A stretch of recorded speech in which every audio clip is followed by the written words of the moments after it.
I don't know.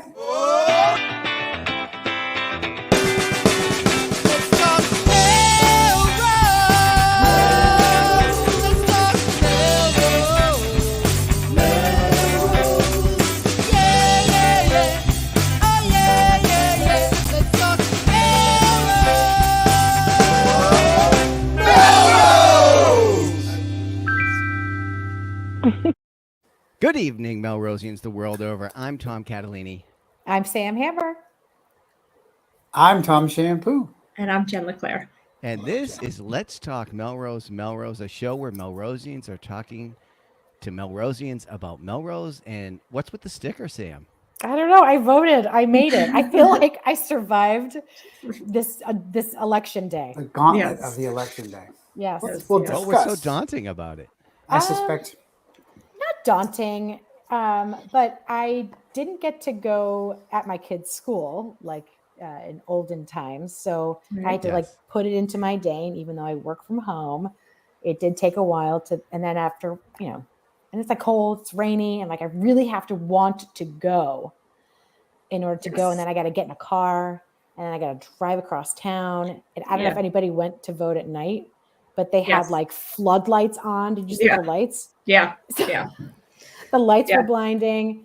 And it was, anyway, I made it. It was fine, but it was not as easy as it used to be. Yeah, I agree. Same thing. I much appreciate the sort of neighborhood voting.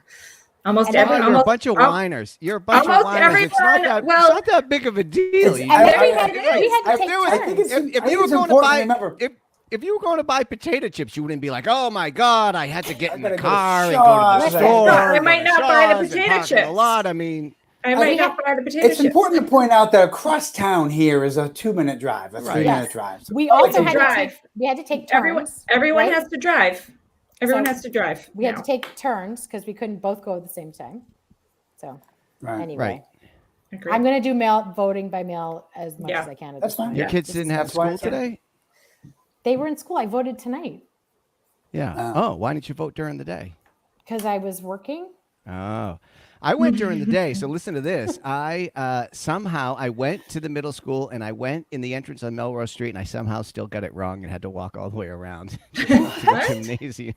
All right, that's a whole different thing. I don't know. But I did love the new. Because I went to the middle school instead of the middle school gym. In the back. I love the new signs. I love the new. Yeah, those are real cool. Whoever did that, kudos. Yeah. That was great for those of us who forget their glasses sometimes. Like, I can actually see that. That's cool. Hey, I got some exciting news for you. So because it is primary election night, we have a special guest, Steve Koczela, of the horse race and Mass Ink polling and a number of other ventures, some disclosed, some not fully disclosed. He's going to join us tonight as our special guest. Looking forward to that. He has made 137 appearances on the opening of our show. That's right. Now he's here live in person. That is a good data point. He's coming on board to tell us to cut his head out of the beginning of the show. I don't want to be associated anymore. Exactly. Well, we should get right into it.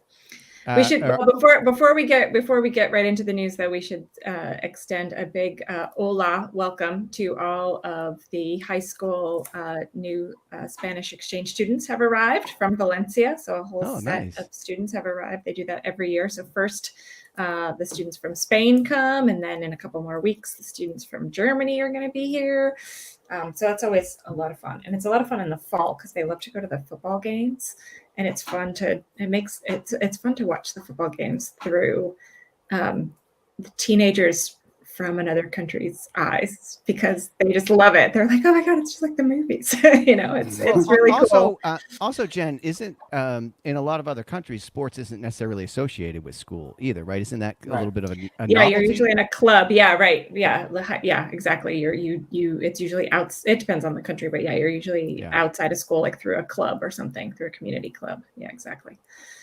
Oh, was that just sports ball with Jen LeClaire? Yeah, sports ball. I think it was. Before we move on, how was everyone's weekend? Labor Day weekend. Everyone have a good weekend? Fantastic. Yeah. So beautiful weather. Live. We had some live music in the neighborhood this weekend. I got to hear Sam's beautiful voice. and a number of other folks singing around the neighborhood. That was a lot of fun. Yeah. Yeah, we hadn't done that in a while. That was good. Yeah. Yeah. I missed What it. about Sorry you, I missed Tom? it. I was You were out of the zip code in the western part of the state. It's like your weekend house now. Yeah. Well, it's family, so we're going to visit family and hang out, spend some time, enjoy. And it was a nice last weekend of the summer, official weekend of the summer, I guess. We'll still have summery weekends, but yeah, feels like fall. We made soup today for the first time. Oh, wow. Nice. Yes. Yeah. So anyway. Right, are we ready for the news? Yeah.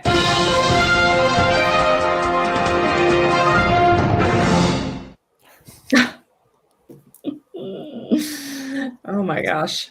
Well, our first story is a sad story. So we would be remiss if we didn't point out that over the Labor Day weekend on Sunday night, I believe, there was a fatal car crash late in the night on Lynn Fells Parkway at about 11:30. And there's a 41-year-old man from Randolph who died in that car crash.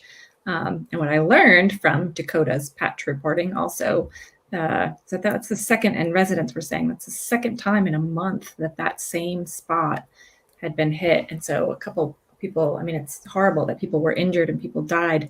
But I think some of the neighbors in that community also said, imagine the family that lives in that house. Yes. I guess they have small children. So if it starts to become a little terrifying if you think that something like this can be happening in front of your house all the time. So slow the hell down, people.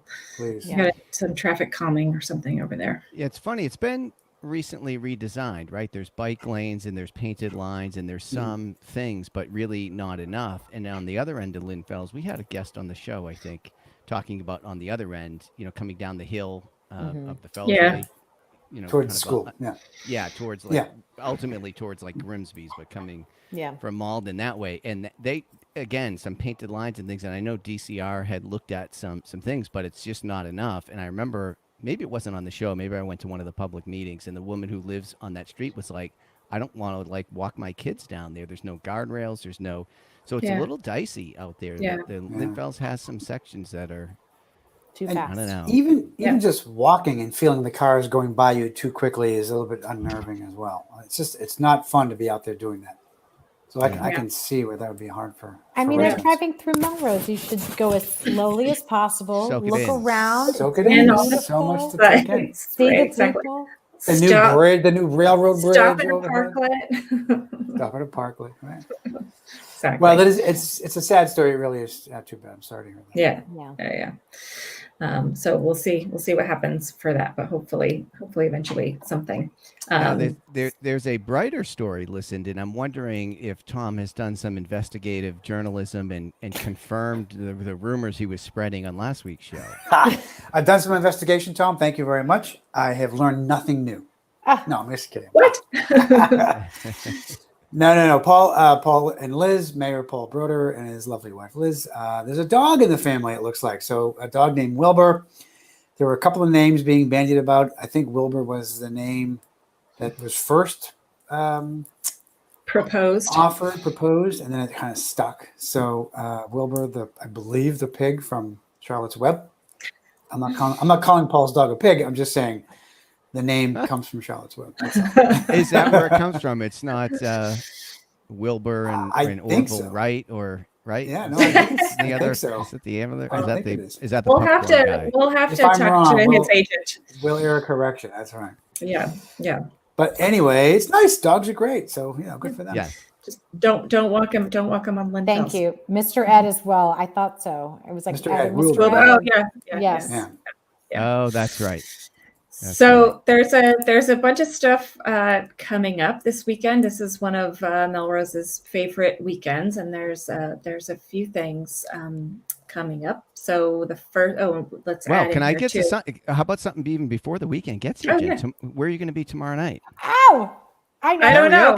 Karaoke on the first floor of the Knights of Columbus. Where am I going to be?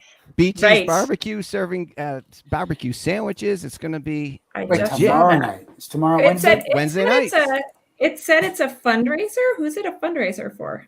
Knights of It said Columbus. it's a charity. It said it's a charity. So is it for themselves? No. I usually there's like there's a food fund. There's a number of things they do, but like when they put on the concerts and things, there's like a food fund. I think is one of them. Don't quote me on that for this. I don't know. We had Mark. I was just curious because it said charity and I couldn't figure out. I was just curious.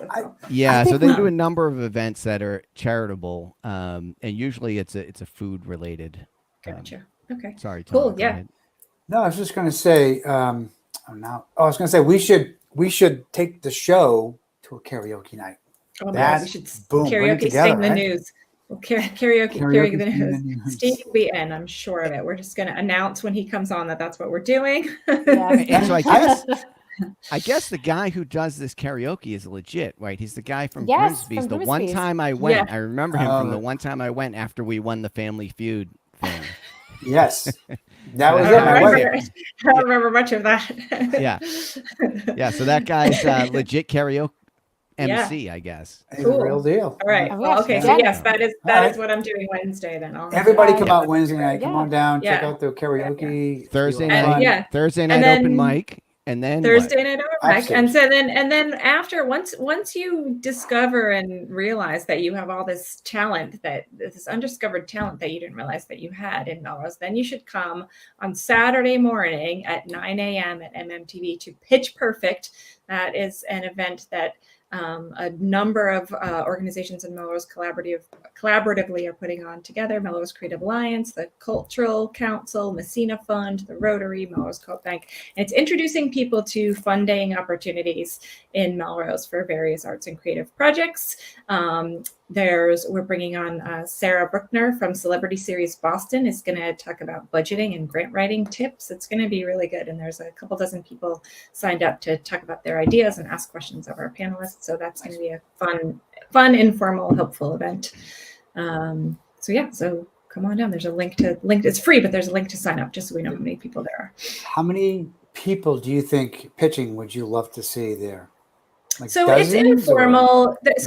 We have about a dozen people signed up, but it's informal. I don't expect everyone. We did this last year and not everyone was comfortable pitching. Some just went there to kind of ask some questions so there's a few people that have suggested that they actually want to pitch their idea. It's a great opportunity to just kind of let people know what you're thinking about so that if you do submit an application, they know it's familiar and they know what you're talking about. There's no guarantees for any of it. If you pitch, it's not guaranteed that you're going to get funded. There's no promises made on the spot, but it helps people kind of just put together a better application, or if you're a first-time applicant, kind of ask some questions. So a couple of people will pitch, and then most people will just kind of ask some questions, and we'll have a dialogue. Yeah. I have a suggestion. Yeah. Tom Catalini for hire. Tom Catalini for hire to be the pitch man. If you don't want to pitch yourself, hire Tom to make your pitch for you. Yes, that's a good idea. Everybody will get money. I like this. Okay, good. Excellent. I'll sell it. Yeah. You will sell it for sure, man. And then, there's also the tasting, right? Before we get into the farm to table. Yeah, go ahead. You do that one, Sam. No, I totally forgot. When is that? That's Saturday night. Is that Saturday night? Saturday night. So Saturday night. Perfect. I remember this from the show, right? I remember I was buying my tickets. Buying my tickets online. Saturday night, yes. Farmers market, farm to table. So check with the farmers market to see if they still have tickets. I know a lot of tickets were sold, but that's going to be at Mount Hood on Saturday night. So pitch in the morning and then go tasty farm to table. And that's a great venue, and it's going to be a beautiful weekend. So it is nice. Are you guys coming? Up. Or Tom, are you? Or I know you're going. Tom's. Am I going? I have no idea. I have to speak to the wife and see what she thinks the plans are for the weekend. I think she bought tickets. So she might have actually. I think so many things going on. Yeah, we're undecided on it. There's so many different things, and we might go out to see our son at UMass Amherst, or if that doesn't work out, we'll do some of these other things around town. Not sure yet. Okay. What else on Sunday? If you're back in time on Sunday, it's one of Melrose's most favorite events for most people. I'm not doing this fair. Just like the Victorians used to set up 10 by 10 tents, dirt roads for the horses to come by. And sell tchotchkes. Swag. Yeah. Who wants a bottle opener? Everybody want a bottle opener or a ruler, a 12-inch ruler. Well, we do need to plug the big ticket raffle. So there's a raffle you should enter. Okay. And there's the link. Some of the big ticket items are things like Apple Watches to jewelry, and then a priceless prize is lunch with the mayor. So nice. I think breakfast or lunch, I believe. Breakfast or lunch, yes. I would up my bid if Wilbur's going to be there too. And you know what? He could probably make plans to bring Wilbur. Mm-hmm. Yeah. The same. But it's a good good list. Miter Biter $500 gift certificate. That's serious. Yeah, there's some good stuff. So we want to show the chamber. We want to show the chamber that we can have the LTMM effect again. So there were great donations to the farmers market after the show where we talked about that. So let's keep our streak going. Well, how come we're not a prize like coffee with the LTMM crew? I don't know. We are chamber members. It should be. I think that's expired. Pick the person you want to have breakfast. Pick the LTMM you want to have breakfast with, and the others will just show up anyway. Right. They'll still be there anyway. Exactly. They kind of roll together. Exactly. Like Sam and Jen, we got all the winners there. Before the Victorian Fair, there is a ceremony commemorating the anniversary of September 11th outside of City Hall at 9 a.m. So. Okay. Thank you. All right, there's a lot going on this weekend. All right, but busy day today. So oh my God, yes, the busiest. Right, let's dance on. Let's dance on our guest. You're all familiar. Look who it is. Live from the State House. Yes. From the State House. No umbrella, no coat, nothing. You got good. Are you on their Wi-Fi or how did you get a hotspot? Like, how's this work, Steve? I don't think they support internet at the State House. I think the dial-up only. office is in charge of that. I know for a fact that they try. They do actually, and they're trying harder in recent years than they did before that. It used to be you'd go to a hearing and pretty much you were in a black hole until the hearing was over, and then you could come out and say what had happened. Oh my gosh! No, at the moment I'm in front of a virtual background because nobody needs to see the room behind me. I was going to say that's his dining room painted that way. Yeah, exactly. That's how he eats every night. You know, the green screen, wallpaper. That's his wallpaper. I want you to know I wear a blazer for you, Steve. Yeah. This is only enough for these guys. This is for you. Welcome, Steve. Good to have you on. Good to be back. Yeah. I just got one of those little memories that pops up in your iPhone with the very original LTMM first episode and brought back all the feels. So good to be back. That was that was also election centric, and here we are, primary night. That's right. Yeah. We had a debate fairly soon after that, or maybe even the first episode. So what was your voting experience today? Oh no, you voted early. You said. I did. I voted early. I was one of the rapidly growing share of people here in Melrose, Massachusetts, and across the country that voted by mail. So I didn't have to wait in line. I honestly do. If voting were still at the BB school, I'd vote at the BB school. Like I actually like the experience of gather all the kids together. We all walk down there together. That whole thing, we did that every cycle until they moved it to the middle school, and then it's like drive there, park, find somewhere to park or not. You're there by yourself. It's onerous. It's unbearably onerous. It's not onerous, but it's not fun. It's not. The BB thing was fun. It was and you knew everybody you saw. And convenient, and we used to have bake sales, and it was right. That's right too. Hey, so Steve, do you think either the early voting or just in general, people more folks are going out to vote these days for primaries, especially? Like, do you think the turnout would be higher today? The turnout, I don't know exactly what we're looking at now. The early projections for turnout by Secretary of State Bill Galvin was about 850,000, 800 to 850 for the Democratic primary and just over 300 for the Republican primary, which adding that up would put us at just around 23% of all registered voters turning out today or in this cycle, obviously not just today. Just by way of comparison, 2018, that was, within a couple points of that. It's been kind of between 17 and 25% for most of the cycles going back to 1990. back in 1990, the Bill Weld and John Silver primaries, there we had just an enormous explosion of turnout and had almost half of all voters turn out in the primary. But this time around, it's looking like something a bit more conventional, unless it blows away expectations. The votes aren't counted yet, so maybe it will look completely different. And how long does it take to count those mail-in ballots and the early voting stuff? What's the window for that? Yeah, hard to say. I know that there was some guidance sent out earlier today that was talking about, when you could report your ballot or your town's vote counts, and encouraging that, towns to do it in certain orders in order to, not fuel conspiracy theories. But I'm not actually sure whether or not there's going to be, multiple days of wait. The one thing I do know as far as waiting is that in super close elections, it turns out that the town of Barnstable, the polls there are still open and will be open until midnight because their ballots actually got inadvertently locked in their town safe. They couldn't be opened for several hours after polls were supposed to open. So their polls will be open until midnight. Probably won't make a difference. Definitely for most elections, the AP's already and several other outlets have already taken the bold step of calling the governor's primary for Maura Healey, for instance. But if there's ones where it's, down to the last couple votes, which has happened, then we'll all be waiting on Barnstable.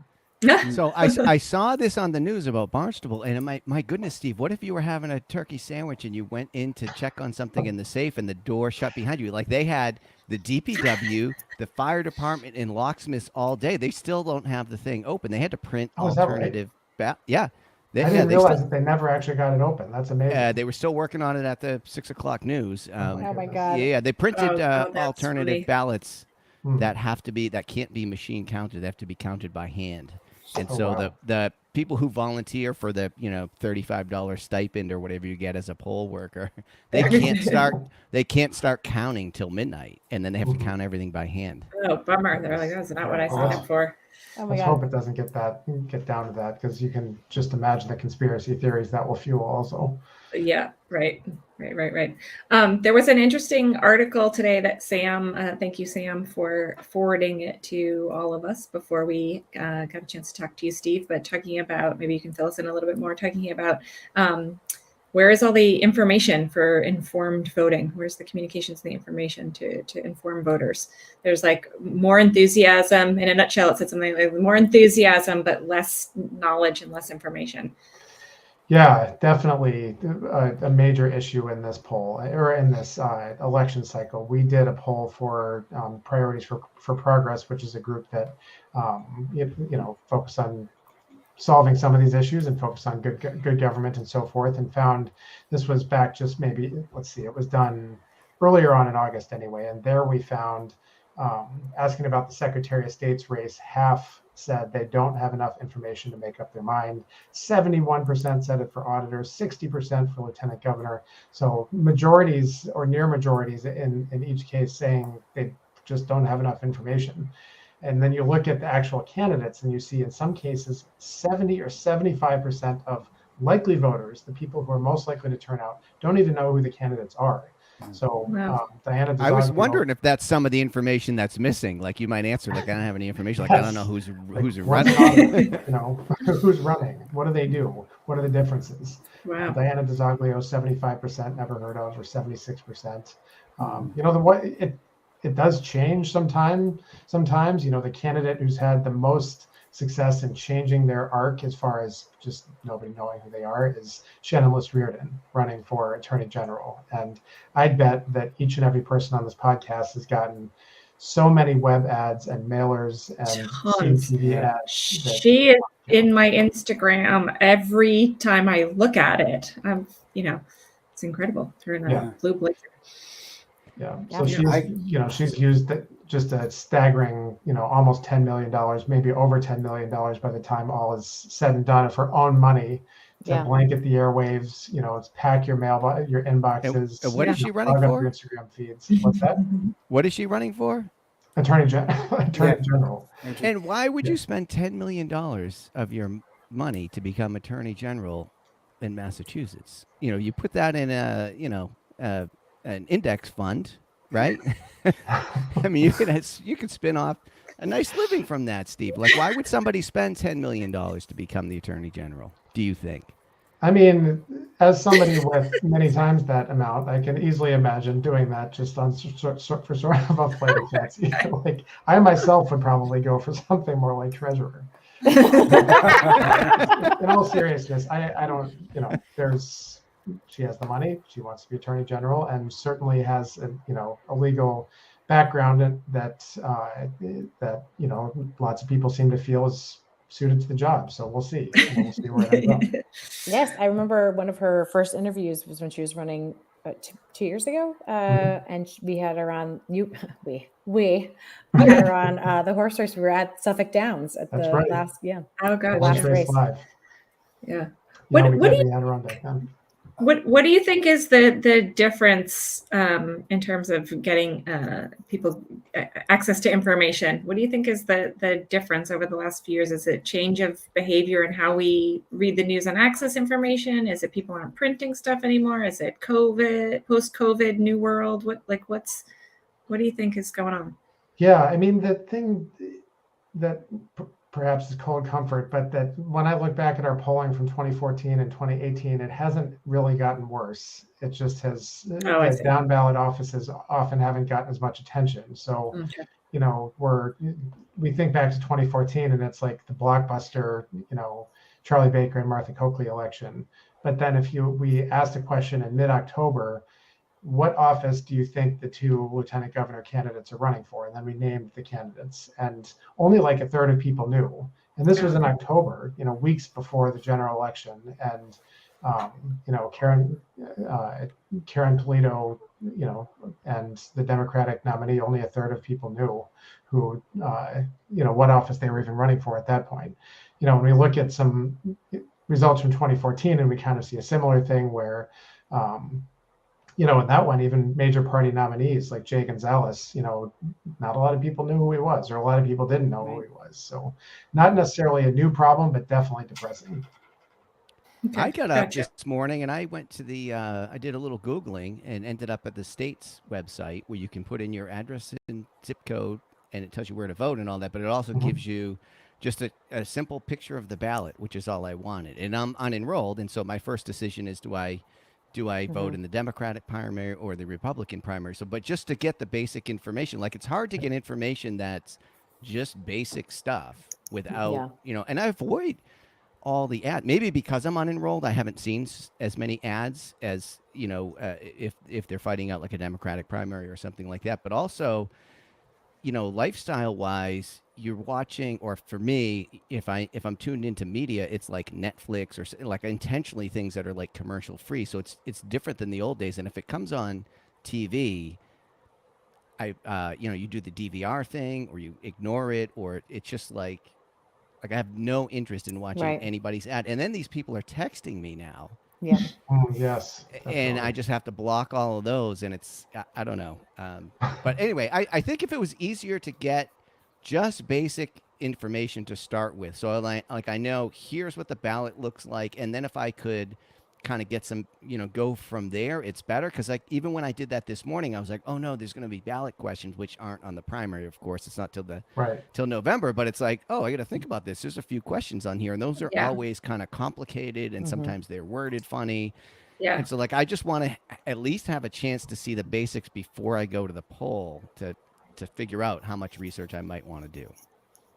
And you see that show up in the general election too, and particularly municipal ones. I mean, my shortcut there is I text our good friend Sam Hammer and say, Sam, I don't even know what this office is, like what the responsibilities for it are. So please tell me who the candidates are and who you're supporting. And why. Honestly, Sam does a very good job of explaining why too, doesn't just because of give list. But also within my purview of like, I would like to work for this person. Like if I were to ever be hired by who would I want to work for? Right. But wait a minute. It's who I want working for me.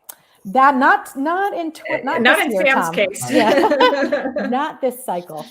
But you think about it in the sense of like we all pay reasonably close attention to the news and so forth, and are more engaged in politics than a lot of people are. And still, when you get to the offices, particularly for local stuff, it's like, what kind of regional board am I voting on? And like, what are their responsibilities? You know, not so much for statewide offices, but the stuff that's like way down the ballot.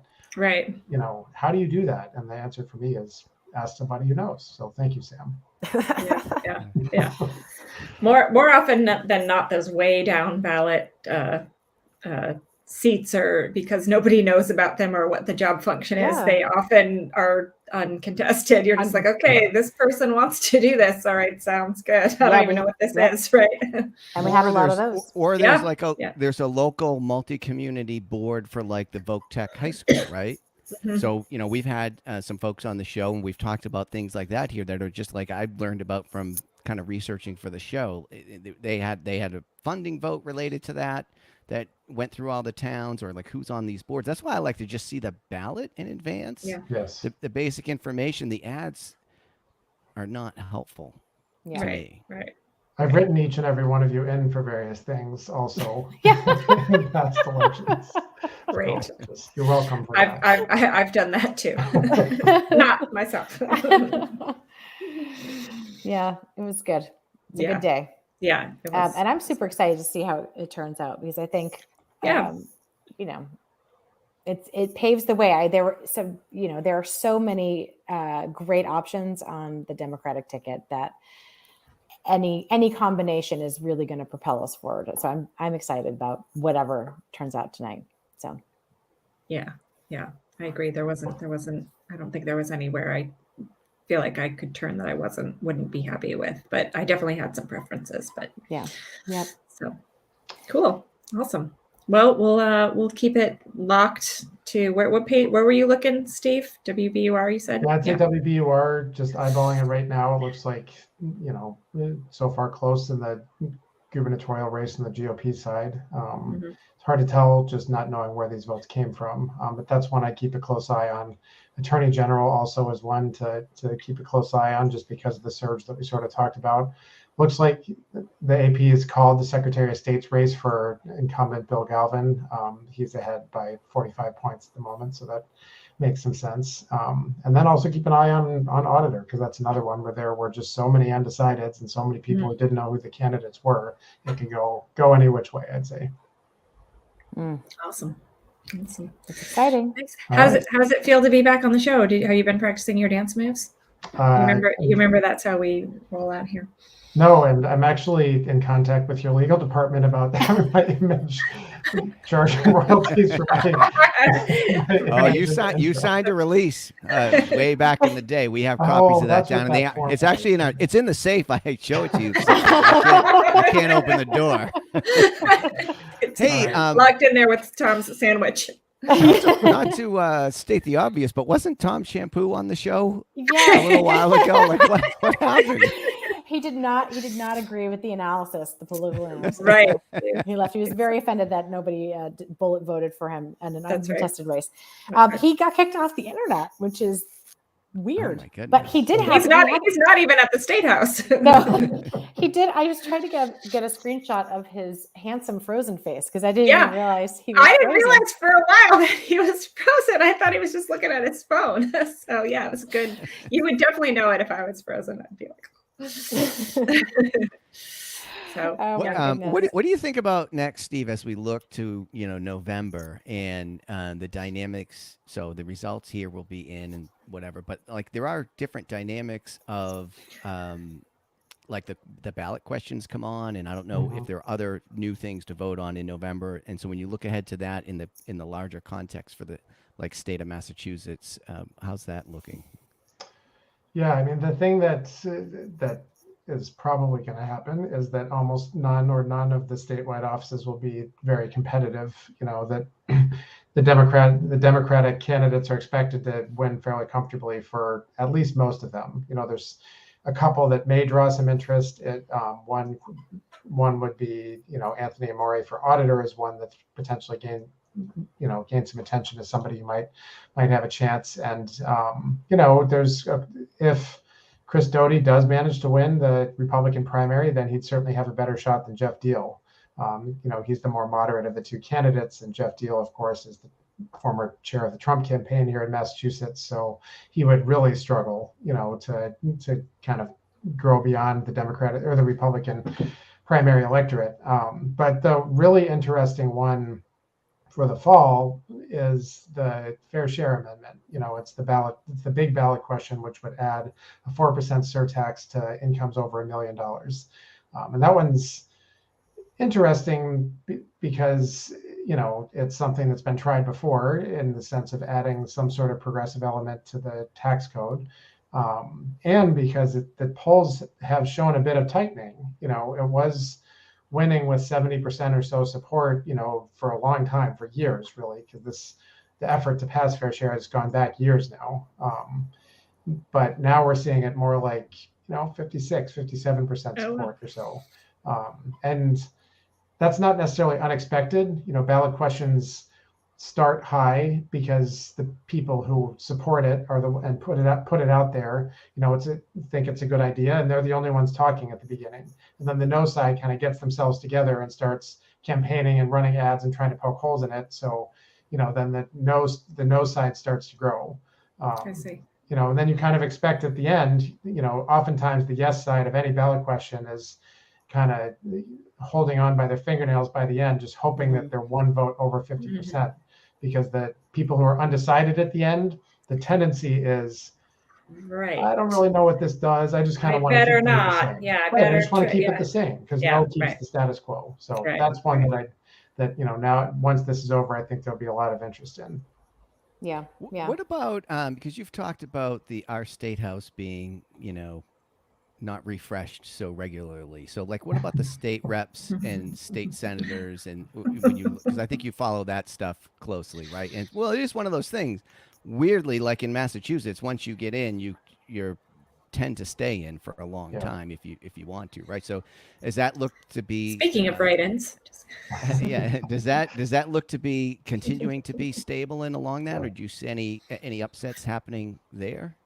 There may be individual upsets, but as a whole, the trend of a lot of stability and a lot of super long tenures is still in place. It's still the case that most of the time you don't face either a primary or a general election opponent once you're in. And if you do, it's probably just your first reelection, and then nothing. So we're going to see again a huge number of incumbents reelected, and a lot of the same faces that we've had up there for years.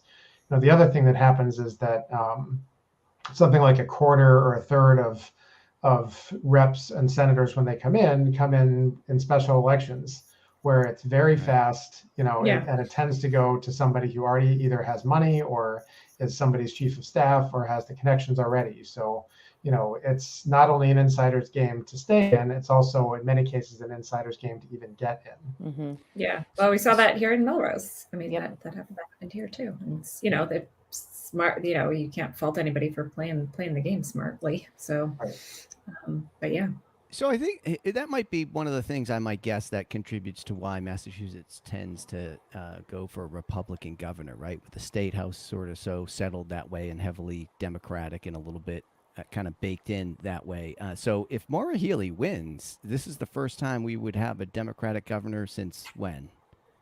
Well, Deval Patrick. Right before. Yeah. He broke up. Okay, He kind of broke up the really long trend go. of Republican governors. It was before before that you have to go back decades. All the way to Dukakis to find a Democratic governor, and Deval Patrick kind of broke that trend. But Deval Patrick and the legislature didn't always see eye to eye on things, and that kind of kept a lot of things that Democrats might have wanted to happen from happening. So it will be interesting when someone who appears on the surface to share the Democratic legislature's ideas and values gets in there. What happens? Is there sort of a race to the left, or is it like one side takes the lead, or do people start poking holes in Maura Healey's agenda because the state house doesn't like anybody of either party telling them how to do things? We'll see. Nobody knows. I think one thing that'll be interesting if or when Maura Healey gets elected is there's also sometimes like a vacuum that happens and people get sucked from their